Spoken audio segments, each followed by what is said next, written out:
बंगाल चुनाव हारते ही 12 सांसद बीजेपी के पलट जाएंगे। इसे बड़े ध्यान से समझिएगा आप दर्शक, मैं बड़ी विस्तार से इसे आप दर्शकों को बताने जा रहा हूं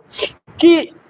पश्चिम बंगाल के अंदर भारतीय जनता पार्टी के 12 सांसद चुन करके 2024 में आए हैं।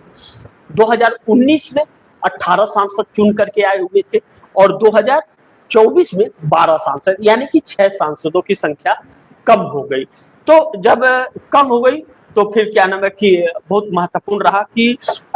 ऐसे में कल जब भारतीय जनता पार्टी का एक सांसद और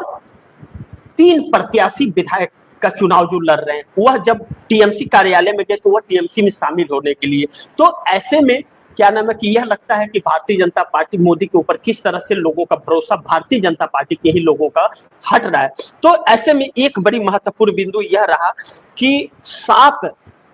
सांसद भारतीय जनता पार्टी के ममता बनर्जी के टीएमसी के संपर्क में थे। कुछ दिन पहले इस बात को लेकर के कई सारी खबरें आई थी, लेकिन अब बड़ी महत्वपूर्ण यह है कि देखना यह महत्वपूर्ण होगा कि आगे क्या होता है, वह तो मैं आप दर्शकों को बताऊंगा ही, लेकिन एक बड़ी महत्वपूर्ण चीज यह आप दर्शकों को बताना चाहूंगा कि भारतीय जनता पार्टी अगर चुनाव हार जाती है तो 12 के 12 सांसद भारतीय जनता पार्टी के टूट सकते हैं पश्चिम बंगाल के अंदर। इस बात से इनकार नहीं कर सकते क्योंकि उन्हें फिर मोदी पर भरोसा नहीं रहेगा। दूसरी चीज, वोट प्रतिशत जो बढ़े हैं, इसमें 2 चीजें हैं जो बड़ी महत्वपूर्ण है, जिस पर हम लोग को समझना जरूरी है कि इसमें क्या वाकई जनता ने जो वोट दिया है, जनता ने जो वोट डाला है, यह वोट प्रतिशत वही है या फिर चुनाव आयोग ने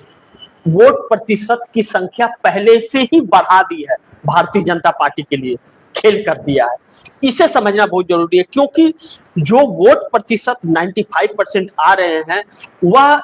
इस इतिहास में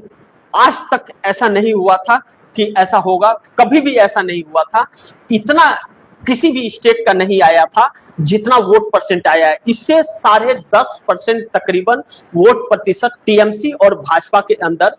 था, डिफरेंस था। तो कहीं ऐसा तो नहीं कि चुनाव आयोग ने 10.5% भाजपा के लिए वोट परसेंट पहले ही से बढ़ा करके रखा है जो बाद में मैनेज कर लेंगे। देखिए, हो कुछ सकता है, इस चुनाव आयोग पर भरोसा हम नहीं कर सकते, हमें तो भरोसा नहीं है, बाकी का मैं किसी को नहीं बता सकता,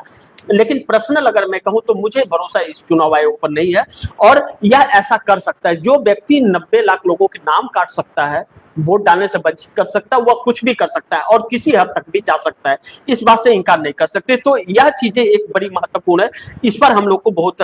नजर रखनी पड़ेगी। लेकिन